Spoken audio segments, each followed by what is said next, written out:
Muy buenas, bienvenidos al séptimo podcast de Desde el Fregón. Y hoy tenemos a un periodista argentino especialista en geopolítica. Muy buenas tardes, noches, Nacho Montes de Oca. ¿Qué tal? Buenas noches, como siempre, es un gusto. Eh, Vamos a hablar de lo que ha sido la guerra de Ucrania, pero no podemos estar ajenos a lo que ocurrió el pasado viernes en el despacho oval de la Casa Blanca, pero para ponernos en situación, eh, Donald Trump ha sido un elemento, vamos a decir, perturbador de la línea que estaba siguiendo la guerra en Ucrania. Su llegada al poder pues cambia la política que los Estados Unidos estaban teniendo con respecto a este conflicto. ¿En qué punto se encontraba el conflicto cuando Donald Trump llega al poder? Desde el 1 de enero del 2025, las fuerzas rusas habían empezado a hacer más lento su avance, a punto tal que pasaron de 400 kilómetros en enero a no más de, si no tengo mal la cifra, eran algo así como 168 kilómetros en febrero. Es decir, la ofensiva rusa estaba completamente agotada.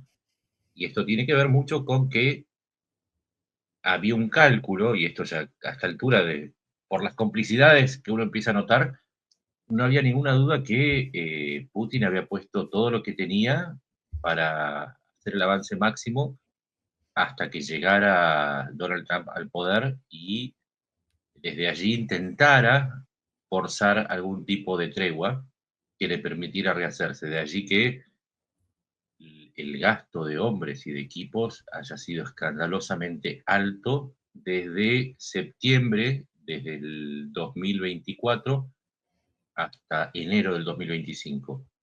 Y en este momento el frente, si hoy vamos, por ejemplo, al frente, hace un mes que en Chasiv Yar y en Kupiansk los rusos no logran avanzar. Y en este momento en Toretsk, que es una localidad bastante importante, que había sido casi completamente tomada por los rusos, las fuerzas ucranianas hicieron un contraataque y llegaron nuevamente a liberar el centro de la ciudad y están por embolsar a las tropas rusas. Por ahí, hasta el momento en que se publique este video, puede cambiar y tanto puede ser que los rusos desalojen o ocupen nuevamente la parte de Toretsk o que se cierre este embolsamiento y Toretsk pase a ser de nuevo libre. Lo cierto es que tampoco en Kursk hay un avance grande de los rusos. Desde agosto a diciembre, de los 1.200 kilómetros cuadrados que había logrado ocupar Ucrania, se redujo a 628, o sea, casi un poco menos que la mitad. Pero tampoco es que Rusia, habiendo destinado inclusive tropas norcoreanas a la zona, y quizás lo mejor que tenían en el frente, han logrado desalojar a los ucranianos, que se suponía en 48 horas, según le habían prometido en su momento a Putin allá por el 6 de agosto, en 48 horas la presencia ucraniana, y que decían que era solamente una incursión, iba a ser desalojada. Lo cierto es que pasaron más de 6 meses y todavía siguen así los ucranianos. Y esto es un problema para Trump, porque el plan de Trump era congelar la línea del frente. Trump se suponía que tenía una aceptación de parte de Putin, pero ¿cuál es el problema? Que congelar la línea del frente también implicaría que siguen ahí los ucranianos en territorio ruso, con lo cual aquella movida de agosto que tantos criticaron de Zelensky de entrar a Rusia, eh, parece que dio sentido, tenía algún sentido estratégico, por lo menos le sirvió a Ucrania para arruinar algún tipo de plan que había ahí de parte de Putin en colusión, y ya lo puedo decir abiertamente, en colusión con Putin y su plan con Trump para imponer una paz. Una paz no, una tregua, hay que aclararlo, una tregua. La paz es algo mucho más complejo y más difícil de lograr. una vez llega Trump al poder, lo primero es una conversación que mantiene con Putin para alcanzar lo que tú hablabas, ¿no? Se habla de una paz. ¿En qué consiste ese acuerdo al que llegan Putin y Trump y qué cambiaba sobre lo que estaba en ese momento sobre el tablero? Lo que sucede es que hay que entender que Trump tuvo varios planes, ¿sí? El primero era este del congelar el frente, que Ucrania accediera a una especie de tutoría estadounidense a cambio de materias primas y que si Rusia no aceptaba el pacto, se le iban a aplicar más sanciones y se le iba a entregar más material a Ucrania, más material militar. Pero tenía un problema, que Trump venía prometiendo que en un día él podía terminar la guerra. Con el paso de los días, se empezó a conocer que en realidad el plan de Trump consistía en que Ucrania entregara avales para la explotación por parte de Estados Unidos o sus empresas de un total de 500.000 millones en materias primas. Se empezó a hablar de las tierras raras, pero las tierras raras, el último informe de la Unión Europea indicaba que había por lo menos 11.000 millones, 11.500 millones de dólares en tierras raras. Para escalar hasta los 500.000 millones, después se empezó a conocer que había que incorporar petróleo, gas, hierro y una serie de materias primas entre las que se incluía el litio. ¿Cuál es el problema? Que ya la propuesta venía muy problemática, porque por un lado Trump pedía 500 en ayuda, y esto incluía 61.000 millones de dólares en armamentos, que tampoco eran 61 mil millones, en realidad era el valor contable, por ejemplo, para que se entienda. Un Abrams, cuyo valor de reposición es de unos 12 millones de dólares, estaba contabilizado como los 31 Abrams que le mandó a 12 millones de dólares cada uno. En realidad el valor de lo que se le mandaba no era de 12 millones, era un tanque degradado, que había pasado el tiempo, que hubo que invertir para actualizarlo, con lo cual mucho del material en realidad era mucho más barato, pero se le cobraba a Ucrania el valor de reposición, ¿sí? Un poco para que se entienda, le estaban enviando computadoras del año 2015 y se las cobraban como computadoras nuevas salidas recién, como una MacBook. El problema estaba en que además Trump le planteaba a Zelensky que esto era una deuda, que esto era por el dinero que le habían mandado. Entonces ahí se produce el primer encontronazo. Zelensky le dice, con el criterio lógico y con los papeles en la mano, nosotros no tenemos ninguna deuda. Esto fue una donación que nos hicieron los aliados, Estados Unidos y el resto.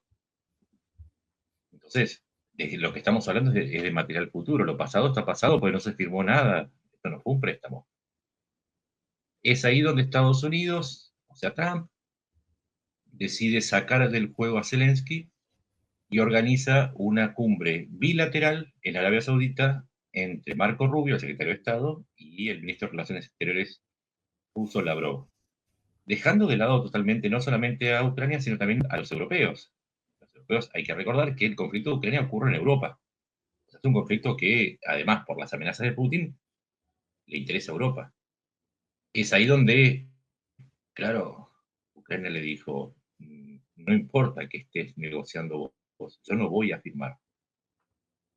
Es ahí donde Trump empieza a cambiar de opinión, lo invita a Zelensky a Washington, ya cambiando, ya no eran 500.000 millones, ahora pasaron a ser 350.000, en otros discursos pasaron a ser 150.000, nunca quedó en claro. Y esto ya empezaba a mostrar que Trump no estaba llevando el diálogo desde la racionalidad, sino desde cierto gusto personal, ¿sí? No necesariamente está pegado con la realidad. Esto no es una crítica a Trump, esto es un dato que nos permite entender qué es lo que pasó después en el Salón Oval. Cuando llega al Salón Oval, invitado Zelensky por Estados Unidos, llega con un antecedente. Una semana antes en Ramstein, en la reunión de la OTAN para ver cómo se protege a Ucrania de la invasión rusa. ¿Ves? El secretario del Tesoro de Estados Unidos le acerca un acuerdo para la explotación de los recursos naturales. Zelensky ve que es el mismo texto, donde se habla de deuda, donde se habla de cifras siderales, pero además no había ninguna garantía. ¿En qué consiste la garantía? Lo que le decía Zelensky, que estaba de acuerdo con el... A ver, vamos a aclarar algo. Porque estoy siendo muy larga, pero es medio complejo el tema. Zelensky estaba de acuerdo en entregar recursos naturales para financiar la futura asistencia. De hecho, lo presentó en el Plan de la Victoria, que es una gira en septiembre por Estados Unidos y por Europa para ofrecer recursos naturales a cambio de futura ayuda. Pero futura ayuda. Cuando le presentan el borrador, ¿ves? Le presenta el borrador a Zelensky y le dice, lo tenés que firmar sí o sí ahora. Zelensky le dijo, no, no es así. Primero, lo tengo que leer. Segundo, lo tenemos que terminar de negociar. Yo no voy a firmar el libro cerrado. Y tercero, no soy yo. Este acuerdo tiene que pasar por la Rada, o sea, por el Parlamento ucraniano. Es decir, olvídate que no lo voy a firmar ahora. Y este es el antecedente con el que llega Zelensky a la reunión. Le dice, quiero una garantía. Yo voy, pero quiero una garantía. ¿Cuál es la garantía?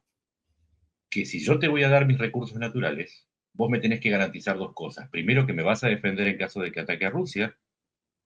Y en segundo lugar, me tenés que decir qué es lo que me vas a dar. O sea, hablemos más claramente. ¿Cuántas armas me vas a dar? ¿Cuándo hace el dinero? ¿En qué plazos? ¿Cuáles van a ser los permisos de uso? Porque no me vas a mandar nuevos ATACMS que no puedo usar más allá de los 80 kilómetros. Zelensky llega esta idea. Ya había avisado públicamente que sin seguridades no había nada. Ya venía del acuerdo de Minsk, en donde Estados Unidos había salido como garante y nunca se había concretado esa garantía. Recordemos, Minsk, invasión del 2014. Después Rusia vuelve a atacar. ¿Cuál es la garantía? Dice Zelensky. Ya firmé una vez, hice una tregua. Firmé una tregua en el 2019, que también estuvo amparada por Estados Unidos. El problema acá es que alguien tiene que salir a decir, Trump le ofrece, antes de que viaje, claro que sí, hay una garantía. Se van a despegar los países europeos. O sea, yo me quedo con el dinero, no mando soldados, en todo caso que los soldados los ponga la Unión Europea. Entonces Zelensky llega con ese desacuerdo para firmar el acuerdo, dispuesto a negociar. Antes de empezar a negociar, sucede la entrevista en donde, objetivamente, empezó mal. O sea, llegó Zelensky y son gestos. Trump se burló de su forma de vestirse, un gesto premeditado porque todos sabemos que hay una promesa de no vestir otra cosa que ropa de combate en tanto dure la guerra. Él se había ido a Estados Unidos vestido de esa manera. Y después empezó la situación en la que Vance le empieza a recriminar o a responder que era un desagradecido, que no quería la paz, que ya había perdido la guerra y que no estaba en condiciones de pedir nada. Luego Trump le dice que no tiene cartas, significando que no tiene nada para negociar. Y ese fue el desastre diplomático que se produjo. Pero además, y cierro con esto, se hizo una emboscada, ¿sí? Porque se supone que hay cuestiones que no se discuten en público.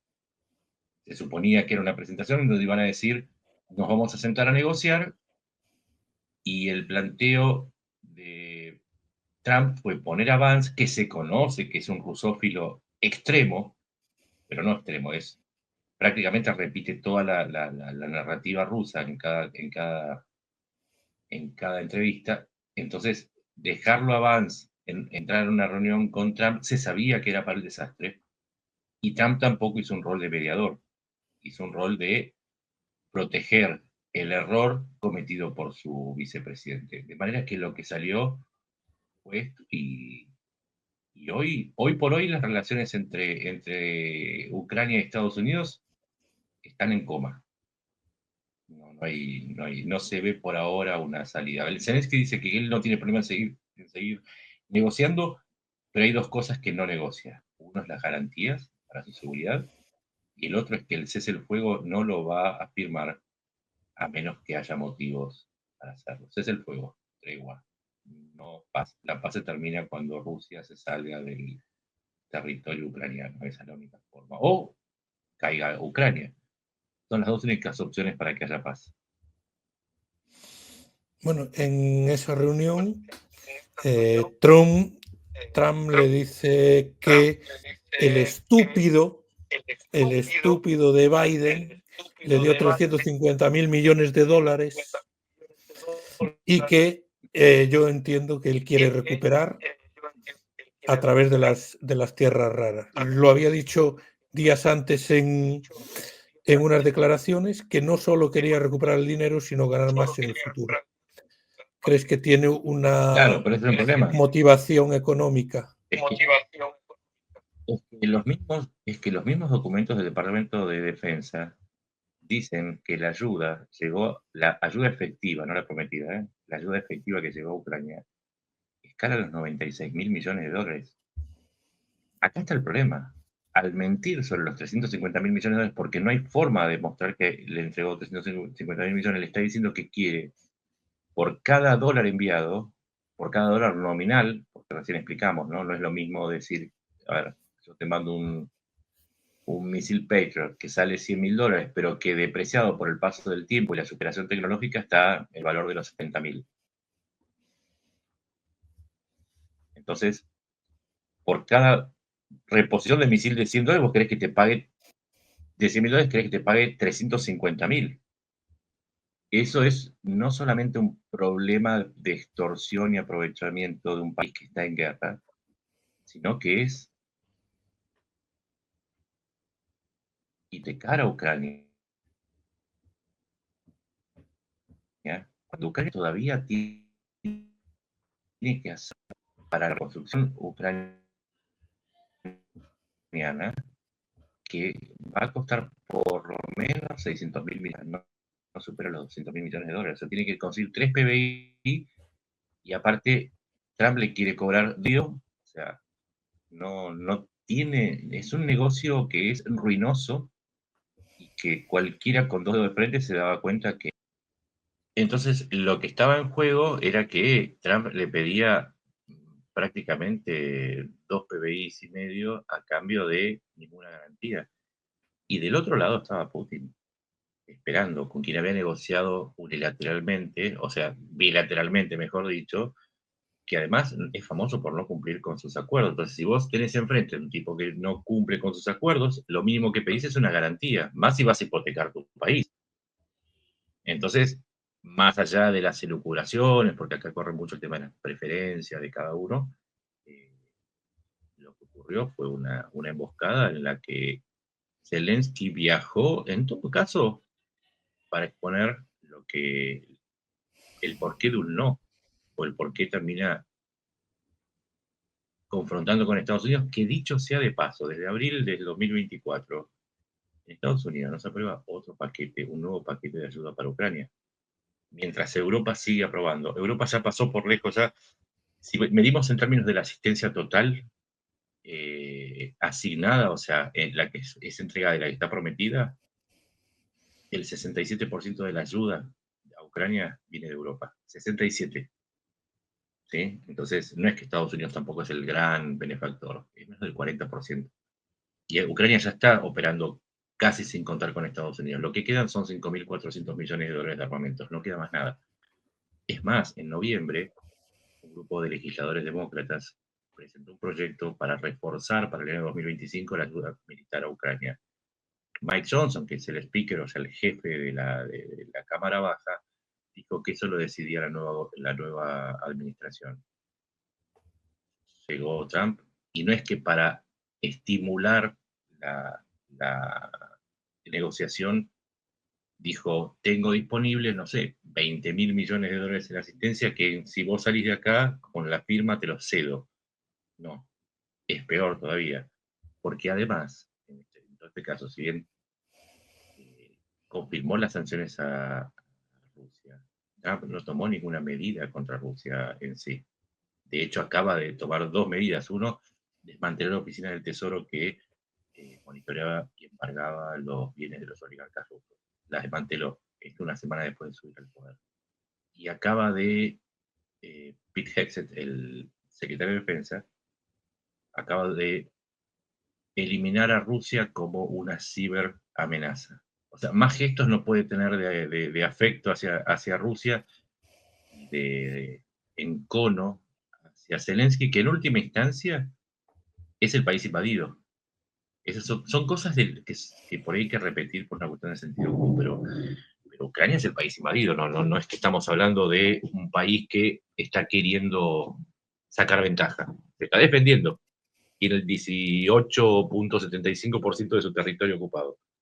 Eso es Ucrania. Rusia es la potencia agresora por segunda vez. Invadió en el 2014 e invadió en el 2022. Y va a volver a invadir, si se le permite. Cierro con esto. Dijimos que Rusia estaba agotada en su ofensiva. Ahora necesita recuperar el tiempo. Entonces, la tregua le conviene más a Rusia que a Ucrania, por más que uno crea que Ucrania es la gran perjudicada. Y así el apuro de Putin por imponer una tregua que claramente, viendo como Europa refuerza su apoyo a Ucrania, le conviene más a Putin que a Zelensky.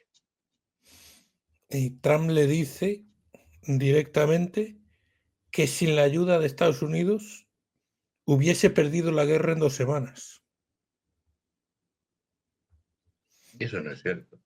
Eso es, la ucronía es una de los deportes favoritos de Trump. Si yo no estuviese en el poder, esto no hubiese sucedido. No sé, si mis abuelos no se hubiesen conocido, mis viejos también no serían mis viejos, ¿no? Si hubiese caído un meteorito en el año 2021, no hubiera habido guerra en Ucrania. Eso es imposible de saber. De hecho, vuelvo a decir, Ucrania sobrevivió entre octubre y abril octubre del 2023 y abril del 2024 sin ayuda de Estados Unidos. ¿Por qué? Porque MAGA había bloqueado la asistencia a Ucrania en el Congreso. Es decir, hay repetidos ejemplos más. Ahora, hace 300 días que no hay ayuda nueva a Ucrania, se le está enviando con cuentagotas. El último paquete grande llegó en diciembre. Enero, febrero y ahora marzo, no llega mucha ayuda de Estados Unidos. El principal sostén es Europa. Así que sí, se hace muy difícil. Es posible que triunfe Rusia. Ahora, no hay que darlo por seguro. No hay nada por seguro. Recordemos que en febrero de 2022 la mayoría decía, no me cuento entre ellos, que Ucrania no podía resistir. ¿Cuánta era la ayuda que recibía en ese momento de Estados Unidos, Europa, Ucrania? Cero. Y en ese momento, Rusia no había perdido, por ejemplo, 3.700 tanques. Estaban en el apogeo de su poder. Lo único que recibió fueron algunos Manpads y algunos misiles Javelin. Pero en ese momento resistió Ucrania. A Ucrania no le queda otra. Hay que entenderlo. No es una cuestión de cálculo matemático, es casi una cuestión eh, emocional. Después de las masacres que hubo en los territorios ocupados, los ucranianos no tienen otra alternativa que resistir. Así que decir que va a ganar Rusia, inclusive si ocupara todo el territorio ucraniano, los ucranianos no se van a rendir. O sea, le esperará otro Afganistán, otro Vietnam, pero estamos muy lejos de que Ucrania se rinda. También estamos lejos de que pueda desalojar a los rusos de su territorio, pero de una victoria yo creo que está tan lejos Rusia de una victoria como Ucrania también lo está, de desalojar a los rusos. Estamos en un impasse. Y lo que dice Trump, insisto, con esto no hubiese, si yo estuviera no hubiese sucedido. No estabas y no lo sabemos, ¿no? Es como si yo me hubiese dedicado a la arquitectura, hubiese construido el Empire State, no tengo ni idea, nunca me dediqué a ser arquitecto. Así que difícilmente podemos decir que sí o que no. También le recordó J.D. Vance que había apoyado a Kamala Harris en las elecciones. ¿Puede haber Sí, se apoyó algún sí, sí, y resquemor es con que Zelensky por ese motivo? yo creo que el resquemor no pasa por ahí porque es obvio que iba a apoyar a la candidata. Primero apoyó a Biden y después a Kamala Harris por la sencilla razón que, mientras tanto, había venido del bloqueo de los partidarios de Trump en el Congreso. Y Trump se mostraba más proclive a Putin que a Zelensky. De hecho, cuando lo recibe, nunca le dijo que sí ni que no, cuando le presentó el plan de la victoria justamente para financiar el apoyo con recursos naturales. Sí, obviamente, tenía mucha más simpatía por Cámara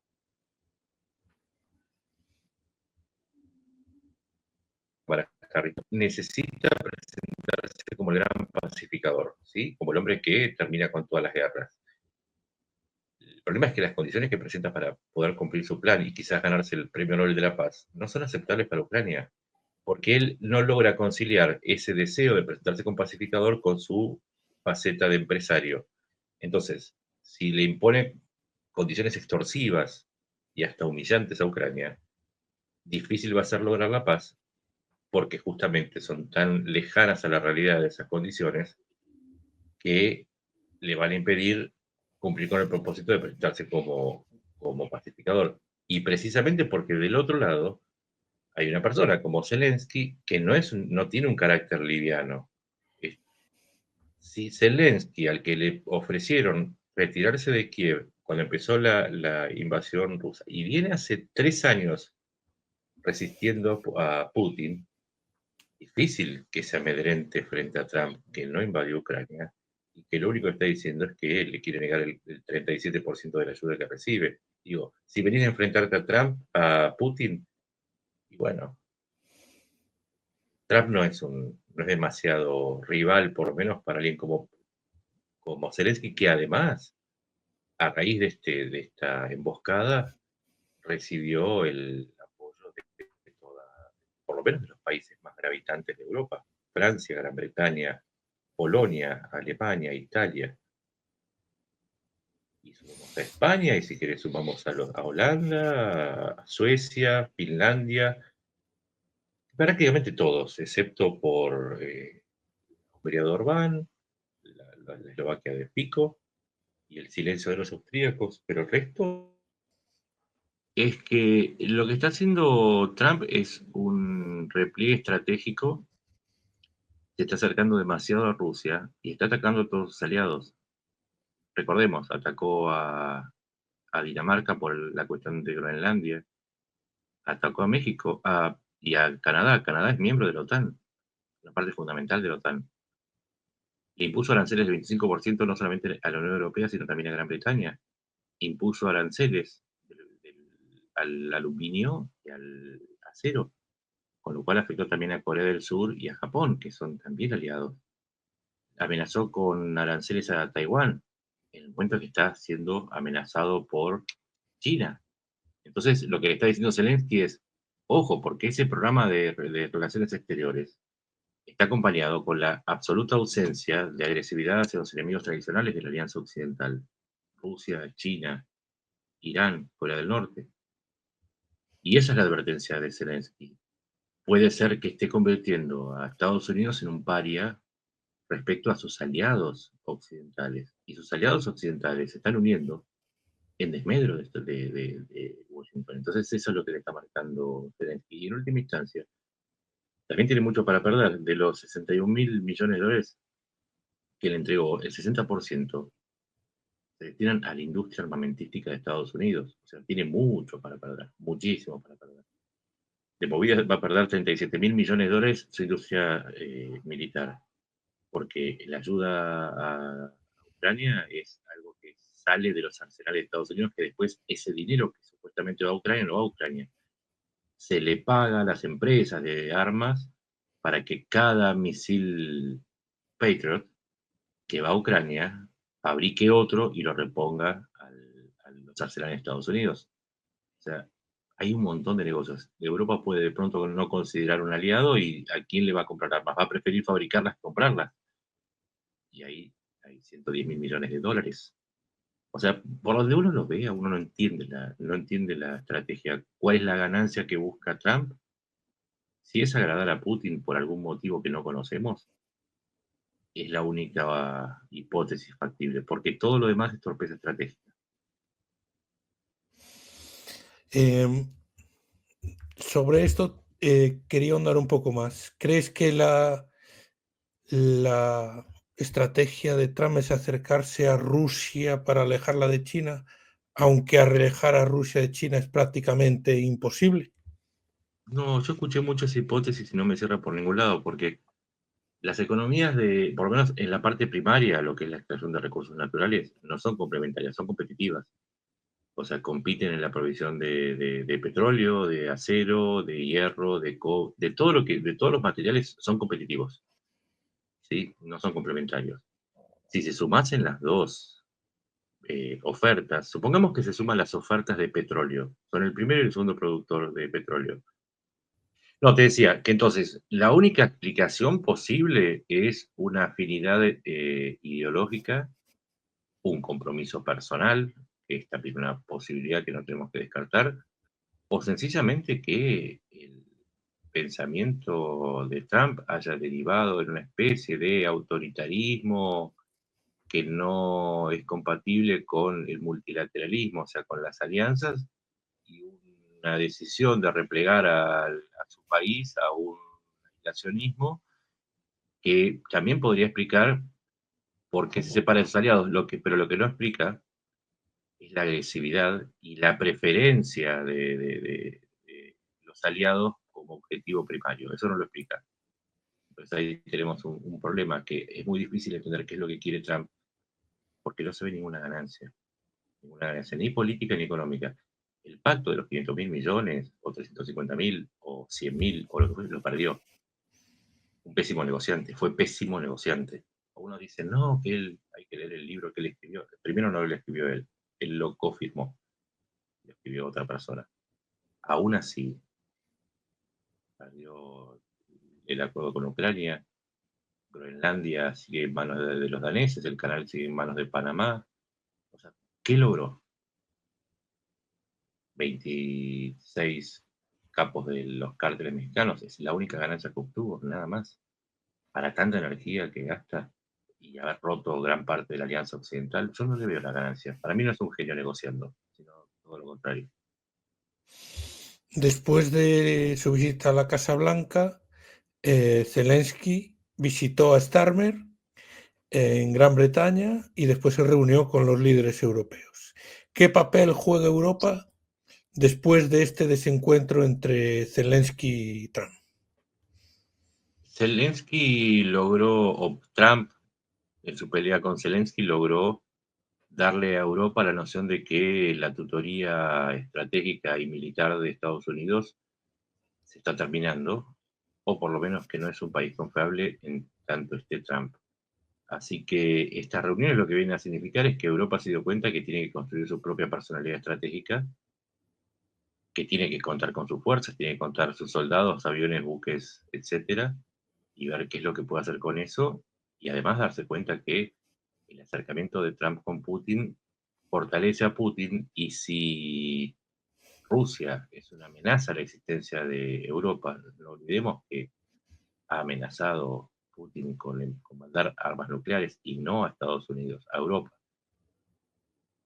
La amenaza atómica fue a Europa, a Ucrania y a Europa.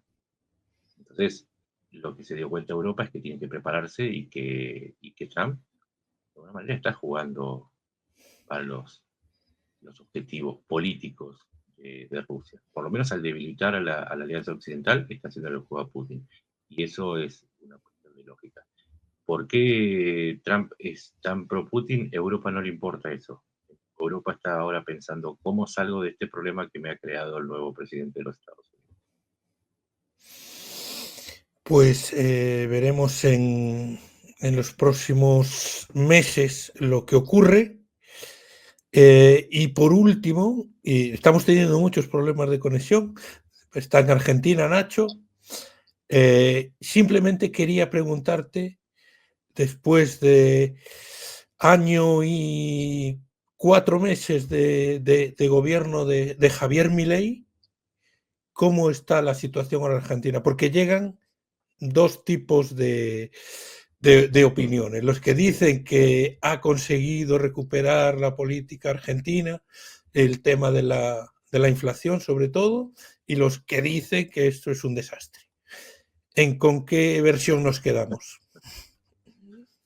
Argentina era una persona muy obesa que tenía un grave problema de sobrepeso, y eso vendría a ser la inflación. Y sí, ha bajado unos 30 o 40 kilos. Ya no tiene obesidad mórbida, pero eso no significa que hayan desaparecido el resto de los problemas, porque además de la obesidad, tenía problemas sociales, problemas de dinero, problemas de conducta. El problema de Argentina siempre fue mucho más grave que la inflación. La situación hoy en Argentina es muy compleja. Lo que sucede es que para determinados grupos, Argentina hoy es como lo era o lo fue siempre para la izquierda, la Cuba de Fidel Castro. No le encuentran el error y les encanta ver que hay un país en donde se cumple su utopía. Pero los que vivimos acá, como los cubanos, les puedo decir que nuestro país es muy diferente viviendo hacia adentro. Me repito algunos ejemplos. Sí, bajó la inflación, pero se perdieron 160.000 puestos de trabajo. El PBI cayó 4 puntos en 1.000 años. La producción industrial nunca se recuperó. Un 0,5 en el último mes interanual. 0,5 después de caídas brutales del orden del 25%. Podemos hablar de que la pobreza dicen que bajó, pero en realidad no bajó porque lo que aumentó es la cantidad de subsidios a la pobreza. Es decir, algo que Milei no cumplió fue terminar con esos subsidios. Porque si vos le pagás a una persona que es pobre para que no sea pobre, no significa que dejó de ser pobre. Al contrario, tuvieron mucho más los subsidios para esconder la pobreza que, por ejemplo, lo que se le paga a los jubilados, ¿sí? Que aportaron toda su vida. Entonces, la inflación está manejada, pero hay otros problemas económicos y sociales que no se están resolviendo, porque con esta idea de que el Estado no tiene que meterse, ni no tiene ninguna otra función que manejar un Excel, están dejando de lado a un montón de gente, y aparte hay otras cuestiones. Por ejemplo, Argentina está cara en dólares, hay inflación en dólares. Tuvimos una inflación de casi el 100% en un año, más, un poco más, 123% creo que estaba, pero el dólar se mantiene el mismo valor. Si las cosas aumentaron y el dólar se mantuvo igual, entonces en relación al dólar, las cosas están más caras. Dicho de otra manera, si vos pagás un alquiler de $100 en pesos, hoy pagás $200 en pesos. Cuando el salario no se recuperó, no es que acompañó a la inflación. Está cara en pesos, pero aparte hay otros dos problemas. Uno es la irritación política. Mismo ayer, en la apertura de las sesiones del Congreso, uno de los monjes negros, un tal Santiago Caputo, que no tiene cargo, pero es uno de los dos hombres junto con la hermana de Milei que manejan los asuntos políticos, fue a agredir a un diputado opositor que le mostró una constitución a Milei.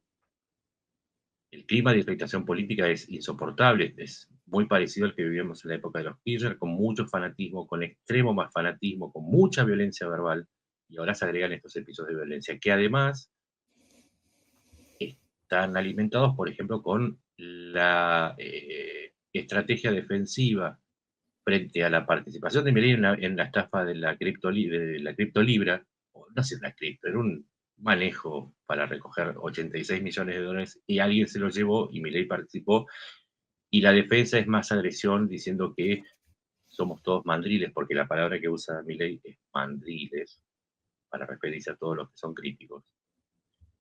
Y último agravante, la inseguridad jurídica. De entre todos los jueces que hay en el país, dentro de los muchas opciones, envió 2 jueces como candidatos para renovar la Corte Suprema, para ocupar los lugares faltantes, 2 lugares faltantes en la Corte Suprema. Uno es un académico y el otro se llama Ariel Lijo, un hombre que está empañadísimo en escándalos de corrupción, pero es conocido como uno de los más corruptos que existen en Argentina. Milei lo quiere ahí. Casualmente es un juez que tiene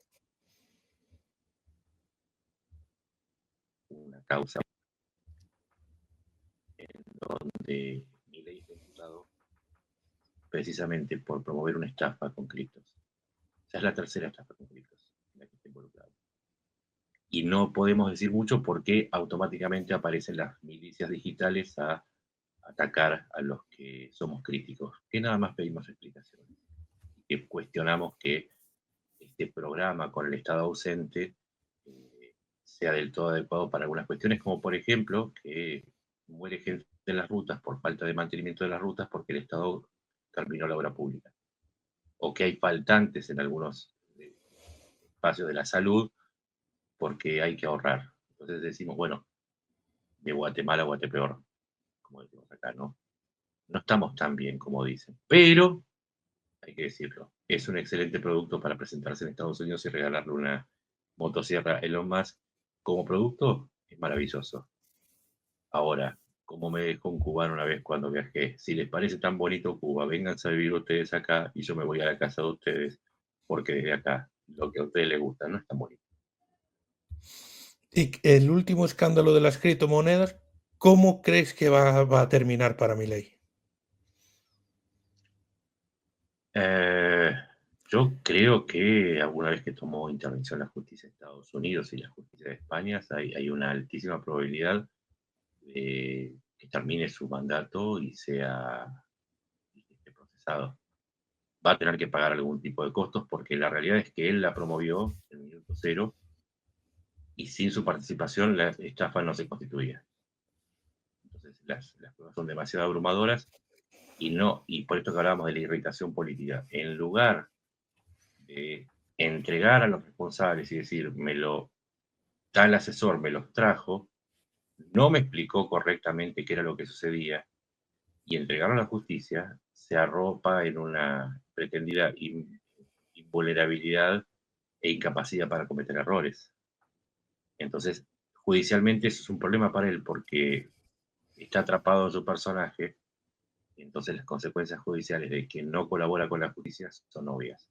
Y esto es una estafa. Pues Nacho, muchas gracias por acompañarnos en este podcast y un fuerte abrazo. Hasta Un abrazo Argentina. muy grande. Un fuerte abrazo. Abrazo Adiós grande, a gracias. todos.